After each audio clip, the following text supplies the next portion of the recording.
৫ বছর আগে একটা পরকীয়া ঘটনা ধরে আমি আর রিয়া আলাদা হয়ে যাই। শেষবার যখন রিয়ার সাথে কথা হয়েছিল, তখন সে বলেছিল, তোমার এমন চরিত্র নিয়ে তুমি কখনো সুখী হতে পারবে না, ভালো থেকো। রিয়া একটু শ্যামলা বর্ণের ছিল। আমাদের বিয়েটা বাবা মা পছন্দ করে করিয়েছিল। মেয়েটা শ্যামলা বর্ণে হওয়ায় আমি অনেক না করেছিলাম। তারপর আমাদের বিয়েটা হয়েছিল। বিয়ের কিছুদিন পর আমি অন্য একটা মেয়ের সাথে পরকীয়া সম্পর্কে জড়িয়ে পড়ি। সেটা নিয়ে পরিবারে অনেক অশান্তি। সেজন্য রিয়া গোপনে অনেক কান্না করত। দুজন দুপাশ হয়ে শুয়ে তার ফুঁপিয়ে ফুঁপিয়ে কান্নার শব্দ আমার কানে আসে। কখনো জানতেও চাইনি তার কান্নার কারণ। এত কিছুর পরেও তার কোনো অভিযোগ নেই। সকালে ঘুম থেকে উঠে রিয়া ঠিকই চা এনে দিবে। কতবার তার হাত থেকে চায়ের কাপ নিয়ে ফ্লোরে ছুঁড়ে মেরেছি, সেটা কোনো হিসাব নেই। বিয়ের পর কখনো আমার নিজের হাতে কাপড় নিতে হয়নি। আমি গোসল করতে ঢুকলেই সে কাপড়গুলো ওয়াশরুমের বাইরে সাজিয়ে রাখে। রিয়া আমাদের বাড়িতে আসার পর মাকে কখনো রান্নাঘরে যেতে হয়নি। রিয়া যে ১ বছর আমাদের বাসায় ছিল, তার মাঝে ১ সপ্তাহ মনে হয় তার বাপের বাসায় যায়নি। পুরো বছরটা সে আমাকে ইমপ্রেস করার চেষ্টা করেছে। একটা সময় সে মানসিক অত্যাচার সহ্য করতে না পেরে আমার কাছ থেকে আলাদা হয়ে যায়। আমি সেদিন হাসতে হাসতে নাচতে নাচতে তাকে আলাদা করে দেই। আজ ৫ বছর পূর্ণ হলো রিয়া আমাকে ছেড়ে চলে গেছে। আসলে চলে গেছে বললে ভুল হবে, তাড়িয়ে দিয়েছিলাম। রিয়া চলে যাওয়ার ২ বছর পর বাবা মারা যায়। রিয়া চলে যাওয়ার পর থেকে বাবা মারা যাওয়ার আগ পর্যন্ত আমার সাথে একটা কথাও বলেনি। মারা যাওয়ার সময় আমি অফিসে ছিলাম। এসে শুনলাম মারা যাওয়ার সময় বাবা তার একমাত্র ছেলেকে না খুঁজে বউকে একবার দেখতে চেয়েছিল। জীবনের প্রথম ধাক্কাটা খেয়েছিলাম সেদিন। আজ আমার মা মারা গেল। রিয়া যাওয়ার পর থেকে মা প্রয়োজনের বেশি আমার সাথে একটা কথাও বলতো না। ভাত দিছি খেতে আয়, এই কথাটা ছাড়া আর বেশি কথা বলতো বলে আমার মনে পড়ে না।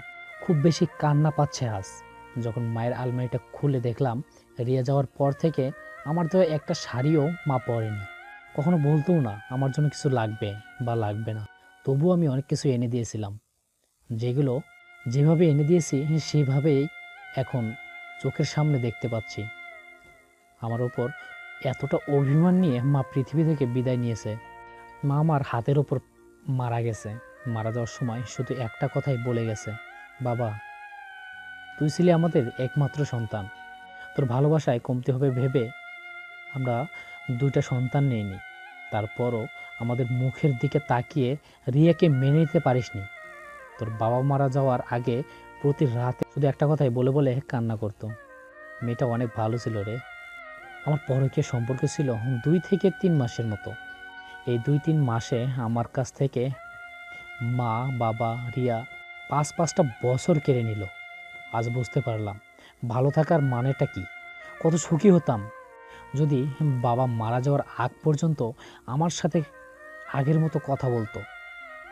কত সুখী হতাম মা যদি আগের মতো আমার বন্ধুর মতো থাকতো। কিন্তু বুঝতে পারছি না আজ কেন এসব ভাবছি। সেই ৫ বছর আগে যদি ভাবতাম তাহলে আমার জীবনটা অনেক সুন্দর হতো। এখন পুরো একটা বাড়িতে আমি একা, কাউকে জড়িয়ে ধরে কাঁদবো সে উপায়ও নেই। নিজে নিজে কান্না করতেছি, নিজে নিজে চিল্লাতে চিল্লাতে আকাশ বাতাস ভারী করে ফেলছি। কিন্তু সব কিছুই যেন আমার কাছে বিমুখ হয়ে গেছে। আকাশের দিকে তাকিয়ে কিছু বললেই আকাশ যেন উল্টো আমাকে বলছে, সব কিছুর জন্য তুই দায়ী।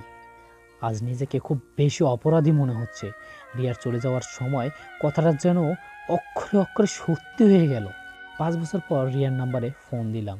ফোন দেওয়ার সাথে সাথেই কলটা রিসিভ করে ওপাশ থেকে একটা বাচ্চা বলল, পাপ্পা পাপ্পা, তুমি কখন আসবে? বাচ্চাটার কথা শুনে আমার কণ্ঠ রুদ্ধ হয়ে গেল। মুখ দিয়ে একটা কথাও বের হচ্ছে না। দূর থেকে কেউ একজন বলল, কে ফোন করেছে মা? কণ্ঠ শুনে বুঝতে পারলাম এটা রিয়া। মেয়েটা কত সুখী হয়ে গেল, বিয়ে করে বাচ্চা হলো।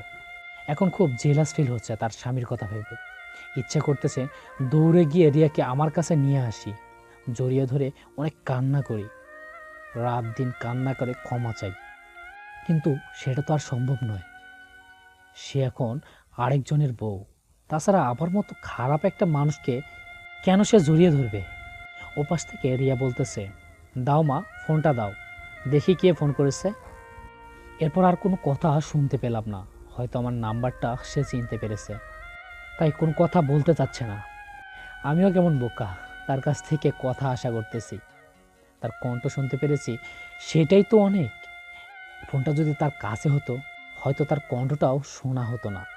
আমার মতো জঘন্য একটা মানুষের সাথে তার কথা বলা উচিত নয়। এসব ভাবতে ভাবতে ফোনটা কেটে দিলাম। মায়ের সাথে সাথে আমার চোখ থেকে ঘুমও বিদায় নিল। বালিশে মাথা রাখলেই চোখের দু কোণ দিয়ে অজস্র পানি বেরিয়ে যাচ্ছে। মুছতে মুছতে ভাবতেছি, শুধু কান্না নয়, এখন যদি মরেও যাই, একটা লোকও নেই যে আমার জন্য দু ফোঁটা চোখের পানি ফেলবে। আজ আমি এতটাই একা। একটা মুহূর্তের জন্য ওই পরকীয় সম্পর্কটার ব্যাপারে ঘৃণা ছাড়া কিছুই মাথায় আসতেছে না।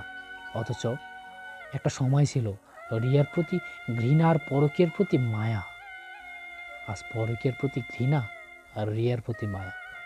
সময় কত বড় শিক্ষক বুঝতে পেরেছি। আমাকে কেউ মারেনি, কিন্তু সময়ের কাছে কি মারটাই না খেয়ে গেলাম। খুব সকালে বাড়ির কলিং বেল বেজে উঠল। চমকে উঠলাম, কারণ মা মারা যাওয়ার 3 দিন পর কেউ একজন বাড়ির কলিং বেল বাজালো। দরজাটা খুলতেই আরও বেশি অবাক হলাম।